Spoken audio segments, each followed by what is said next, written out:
Hello दोस्तों, आपका स्वागत है हमारे अपने यूट्यूब चैनल केमिकल टेक्निकल में। दोस्तों, आज के इस वीडियो में हम बात करने वाले हैं एनवायरमेंटल स्टडीज़।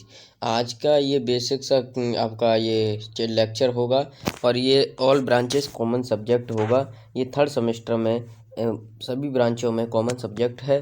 इसमें हम सबसे पहले बात करेंगे इकोलॉजी और इकोसिस्टम के बारे में, जो कि आपके एग्जाम के देखो काफ़ी इम्पोर्टेंट क्वेश्चन है। आप लोगों को हम 20 क्वेश्चन इम्पोर्टेंट क्वेश्चन ही प्रोवाइड कराएंगे। तो आप लोग चैनल पर नए हो, चैनल को सब्सक्राइब कर लीजिएगा और सभी लेक्चरों को कंटिन्यू देखते रहिएगा। आपको इम्पोर्टेंट टॉपिक के साथ और फिर लास्ट में आप लोगों को पीडीएफ भी प्रोवाइड करा दूंगा एग्जाम के टाइम। ठीक है सभी को। तो आप लोग चैनल ज्वाइन हो जाइएगा, टेलीग्राम ज्वाइन हो जाइएगा। तो चलो शुरू करते हैं। आज का ये टॉपिक है इकोलॉजी एंड इकोसिस्टम। तो देखिएगा ये क्या है, आप लोगों को दिखाई दे रहा है कि ecosystem and ecology and ecosystem से आप लोग क्या समझते हैं, इसकी विशेषताएं भी बताइए। ठीक है, तो काफ़ी इंपॉर्टेंट क्वेश्चन है। पहले हम इकोलॉजी समझते हैं। इकोलॉजी क्या होती है? विज्ञान की वह शाखा होती है, जैसे कि आप लोग विज्ञान की वह शाखा होती है जो जीवों वातावरण मध्य संबंधों का अध्ययन करती है, उसे इकोलॉजी कहते हैं। देखो डेफिनेशन से समझ में नहीं आया, आप लोगों को ग्राफ के माध्यम से समझिएगा। ये आप लोगों को ये आपको ग्राफ से थोड़ा सा दिखाई दे रहा है कि जो आपका जीव है, जीव, ठीक है, जीव का किस किस चीज़ से संबंध है। वनस्पति से संबंध है, मिट्टी से संबंधित है, जलवायु संबंधित है, जल से संबंधित है। ठीक है, तो जो इकोलॉजी है वो ही हमें बताती है कि जिस जिस चीज़ से संबंध है वही उसका इकोलॉजी होगा। ठीक है, तो हमारा मतलब हमारा क्या है, हम जीव हैं तो हमारा वातावरण से खाना पीना, मिट्टी है, जल है, अधिक से मतलब ये सभी से क्या है, संबंध है। तो उसे ही हम इकोलॉजी कहते हैं। ठीक है, थोड़ा ग्रीक भाषा से इसमें क्या शब्द किया गया है कि लोगक। ठीक है, तो घर या निवास का स्थान और अध्ययन करना, मतलब किसी के निवास स्थान, रहन सहन के बारे में अध्ययन करना, वो इकोलॉजी कहलाता है। ठीक है, फिर उसके बाद ये आप लोगों का ये शब्द जो प्रयोग किया गया था,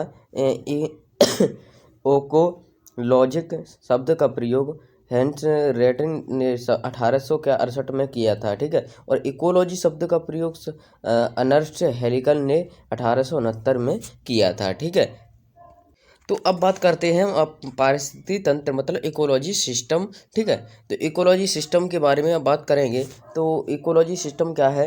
हमारा जो पारिस्थितिकी तंत्र, इकोलॉजी एक प्राकृतिक इकाई है, मतलब प्राकृतिक यूनिट है, जिसमें किसी फील्ड मतलब क्षेत्र के सभी जैव, जीवाणु, अजैविक कारक, सजीव जी निर्जीव जो कि कारक होते हैं, किन किन किसी से जुड़े रहते हैं। ठीक है, मतलब किसी से सभी क्या हैं, एक दूसरे से क्या रहते हैं, जुड़े रहते हैं। तो क्रियाओं द्वारा एक दूसरे को प्रभावित भी करते हैं। जैसे मैं आप लोग के एक छोटा सा एग्जांपल लीजिए। आप लोग मुझे किस माध्यम से जुड़े हुए हो? मुझसे जब जुड़े हुए तो मुझे किस माध्यम से जुड़े हुए?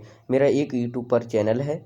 ठीक है, मेरा यूट्यूब पर चैनल है, चैनल के माध्यम से आप लोग मुझे, एक साइट है, एक ऐप है, उसके माध्यम से आप लोग मुझसे जुड़े हुए हो। तो यही हमारा इको सिस्टम कहलाता है। ठीक है, तो यही इसमें बताने की कोशिश कर रहा है कि आप लोग जिस जिस चीज़ से जुड़े रहते हो, तो आप लोगों का वही सिस्टम क्या होता है, इको सिस्टम होता है। इस प्रकार दोनों कारक एक तंत्र की तरह कार्य करते हैं, उस क्षेत्र में जीवन बनाए रखते हैं। मतलब आप लोग मुझसे क्यों जुड़े हो कि इस पर वीडियो लेक्चर्स भी मिलते हैं, इस पर पीडीएफ में मिलते हैं इस चैनल से। ठीक है, तभी तो आप लोग जुड़े हो।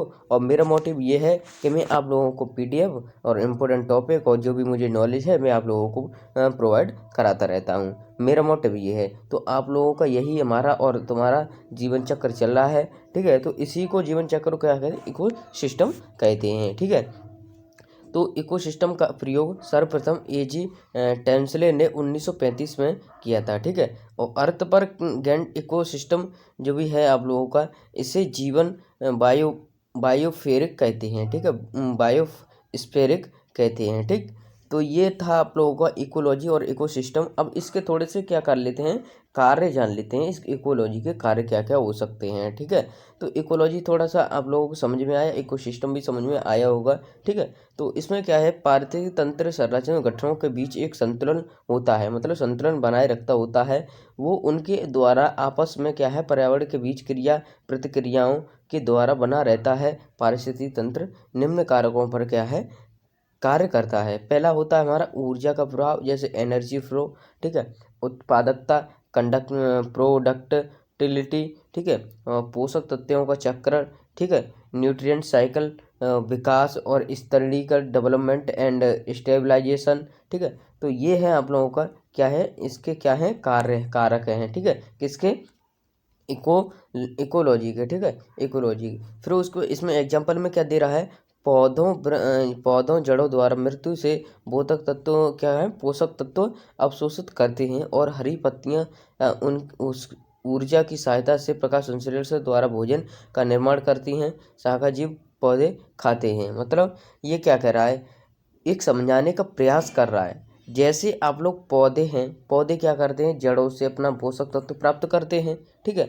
पौधे क्या जड़ों से पोषक तत्व प्राप्त करते हैं, और जो टहनियाँ हैं वो प्रकाश संश्लेषण की क्रिया से भोजन बनाने का कार्य करती हैं। ये आप लोगों को क्या समझा रहा है, ठीक है। तो ये एक इकोसिस्टम के अंतर्गत ही आते हैं सभी, ठीक।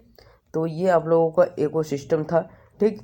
तो अब इसमें क्या दिया गया है, आप लोग देखिएगा, इसमें दिया गया है आप लोगों का, इसमें क्या है, बदलते मांसभक्षी जीवों को भोजन के रूप में आते हैं और इनके मरने के बाद अपघटन इनके मृत शरीर के जड़ कार्बनिक तत्वों को सरल अकार्बनिक तत्वों में विघटित करते हैं, जो